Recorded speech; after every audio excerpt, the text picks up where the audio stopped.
Watch and burn.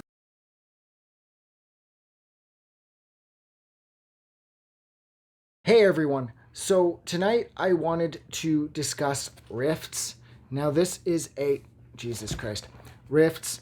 This is a collection of Oneohtrix Point Never's early works prior to him signing to Warp. I believe he signed to Warp back in 2013, I think, with R+7 was his Warp debut. And that's sort of what I'm going to use as sort of the jumping off point for his, like, genius era. Because whereas I like what's done on here, I don't love what's done on here. It's broken up through 3 CDs where they were the first handful of tracks from each CD were originally released as an LP on various small labels a ways back, prior, like I said, to him signing to Warp. And then the additional songs on each CD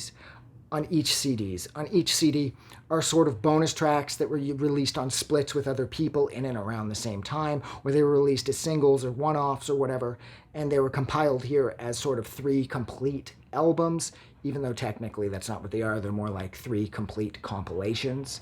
The first one being Betrayed in the Octagon, and that's what I'm going to be discussing tonight.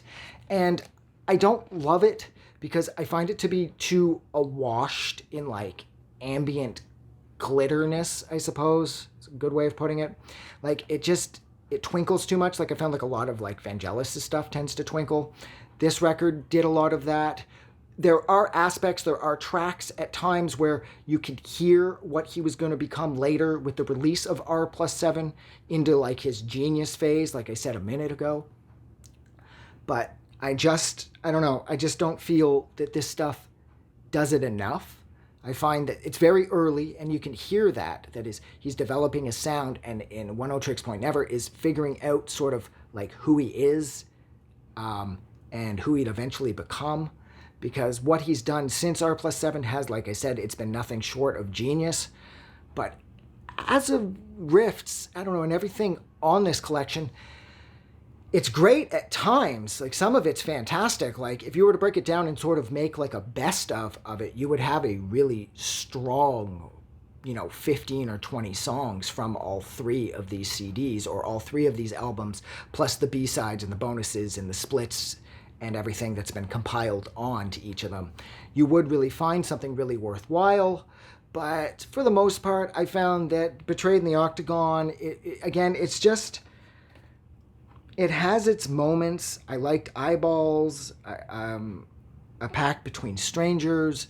I liked some of what these had to offer, but overall I just found this album, I guess, even though, like I said, it's more of a collection, it's more of a compilation, I found it to just be too ambient, and it's just too quiet, and it didn't do what I wanted it to, and yeah, I don't know, I'm not sure what else to say. I didn't love it. I felt like this is, of course, I know it's early on in his career, and he had a lot of growing to do, but I love R+7 and pretty much everything he's done since, so I tend to sort of weigh everything prior to that forward, which might be a mistake because I know, like I said, he's younger here and he's figuring out who he is, but I just can't help it. I don't love Betrayed in the Octagon. And for that matter, I don't really love Zones Without People or Russian Mind. I did find Zones Without People had a couple surprises. Like there's an acoustic track on there, which I thought was really refreshing and surprising. I didn't see that coming. But for the most part, these albums and then everything compiled with the rest of them, they're good. They're just not great. And it's definitely not the Oneohtrix Point Never that everybody knows and loves from Warp and through what he's doing now. But it's still good. It just wasn't really for me. I don't want to bash it, and I don't want to spend too much time discussing something that I didn't love. I hate that, but I just didn't love this. So, yeah. So, thank you so much for sitting with me while I discussed Oneohtrix Point Never's Rifts, which is a collection of his first handful of albums, as well as splits and compilation tracks and everything that were compiled together with each of the albums that he had released from these periods. If you like this review, don't forget to do something nice for somebody, and thank you so much for sitting with me. You guys kick ass, and I will see you soon, so have a good night. I just wanted to say thank you for making it through the entire video. I really appreciate it, And I'm going to remind everyone one more time, even though I've probably already done this in the video that you just watched, to please click the like button as well as the subscribe button because it helps this channel grow. And thank you for hitting like and subscribe, and we will see you guys really soon.